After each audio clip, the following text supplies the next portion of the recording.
Ben Stein recently made some comments about race that got him into hot water.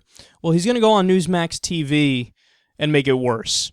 I mean, the real problem with race in America is a very, very beaten down, pathetic, self-defeating black underclass that is just can't seem to get its way going in the way that blacks were able to before the scourge of drugs and the scourge of gangs. I mean, it's an amazing thing. Blacks were on their way in this country, even after the horrors of slavery. And then drugs came in, the destruction of families came in, and the crisis in the black community is just absolutely unbelievable.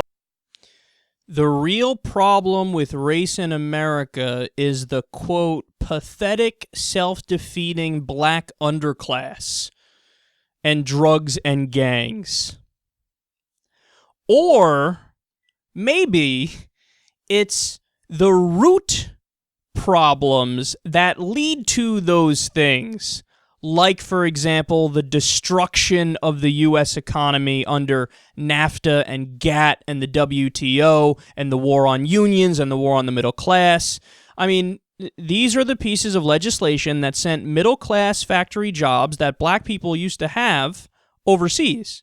So you took away all the jobs from black people, and then they struggle, and then you blame them. And say, it must be you, right? No, it's the fucking policies that destroyed them. And also, maybe, Ben Stein, racism had something to do with it. Oh, I know. The second you mention racism in any way, shape, or form to conservatives, all of a sudden I'm a radical and I'm wrong. Before they even hear a case made, he has to be wrong. He's a liberal. He just said the word racism. I know. Just shut your brain off and go through life acting like it's not a real thing and like there aren't actual facts to back it up.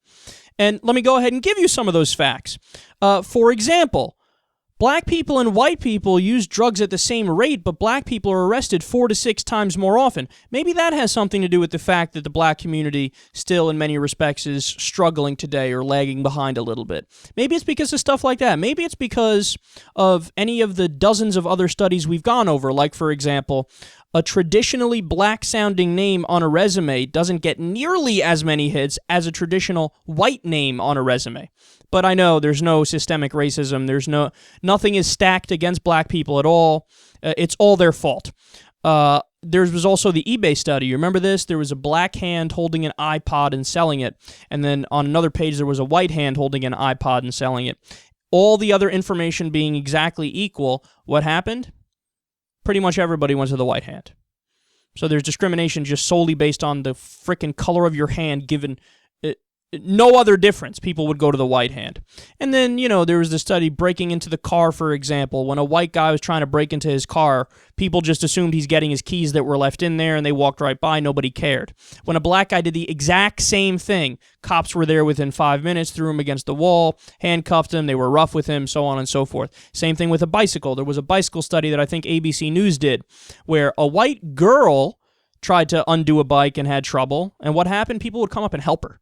They'd be like, oh, okay, here, let me help you. They didn't ask if it was hers, nothing.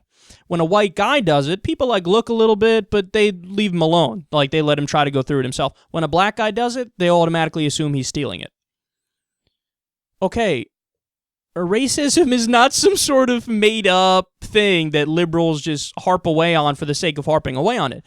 No, we talk about it because it's a reality. We talk about it because an idiot like Ben Stein doesn't understand the black experience in America. Now, to be clear, I don't understand it either. I'm not black. I've had many, many advantages in my life because of the color of my skin. But at least I try to understand what minorities in America go through, and at least I'm not a fact denier. I can look at the information and go, oh, yeah, that's fucked up. We should probably work to change that. But what does Ben Stein do? No, he blames every problem in the black community on black people themselves. They're pathetic, self-defeating, they're an underclass, and it's all because of drugs and gangs, and it's all on them. It's not on the fact that the middle class has been destroyed, that all the jobs that traditionally black people have had been shipped overseas. It has nothing to do with that or racism. No, it's just your fault because you're black. It's in your genes.